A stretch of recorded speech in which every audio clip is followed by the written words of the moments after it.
Тема нашего урока – звуковые эффекты. Сегодня на уроке ты узнаешь, что такое звуковой эффект, как добавлять эффекты к звуку, ты научишься использовать меню и команды звукового редактора Audacity, а также сохранять звуковые файлы. На предыдущем уроке мы научились записывать звук с помощью программы «Звукозапись», а воспроизводить с помощью программы «Проигрыватель Windows Media». Возможности обеих программ есть в звуковых редакторах. С их помощью мы можем не только записывать и воспроизводить звуки, а также изменять и добавлять к ним различные звуковые эффекты. Содержание звука можно выделить с помощью различных звуковых эффектов. Например, уменьшение шума, добавление эха, изменение скорости воспроизведения или проигрывание в обратном порядке.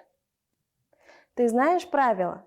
Использование наушников и колонок с высокой громкостью может негативно повлиять на твой слух и в целом на состояние здоровья.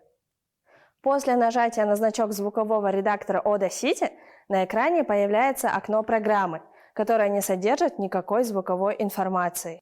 Но ты можешь увидеть знакомые тебе элементы окна.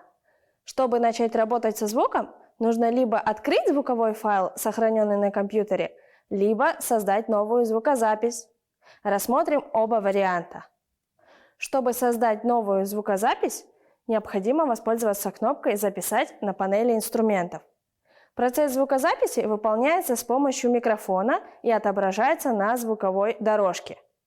В любой момент можно приостановить запись, нажав на кнопку «Приостановить». И продолжить запись снова, нажав на эту же кнопку. Если было записано все, что необходимо, то нажимаем на кнопку «Остановить».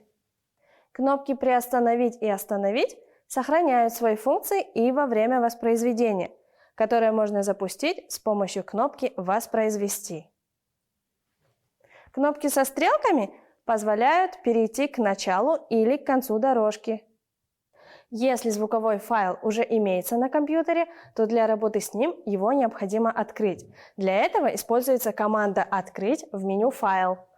В появившемся окне необходимо выбрать папку, где находится файл и сам файл. Сразу после нажатия на кнопку «Открыть» в окне программы появится звуковая дорожка, такая же, как и при звукозаписи. Теперь можно приступить к изменению звука с помощью эффектов. Чтобы добавить эффект к звуку, необходимо выбрать его в меню «Эффекты». Если результат выбранного эффекта тебе не понравился, то его можно отменить с помощью команды «Отменить» в меню «Правка». После завершения работы над звуковым файлом его необходимо сохранить. Для этого используется команда «Экспорт аудио», которая находится в меню «Файл». После выбора этой команды в появившемся диалоговом окне необходимо выбрать папку для сохранения и имя файла. Если файл сохранять не нужно, то можно просто закрыть окно программы, нажав на кнопку управления «Закрыть». Обычно при нажатии на эту кнопку появляется диалоговое окно, в котором спрашивается, нужно ли сохранить файл. Ответ «Нет» приведет к закрытию окна, а значит и программы без сохранения файла. Ответ «Да» приведет к открытию диалогового окна, в котором выбирается папка для сохранения и имя сохраняемого файла. Сегодня ты узнал, что такое звуковой эффект, как добавлять эффекты к звуку. Ты научился использовать меню и команды звукового редактора Audacity и сохранять звуковые файлы.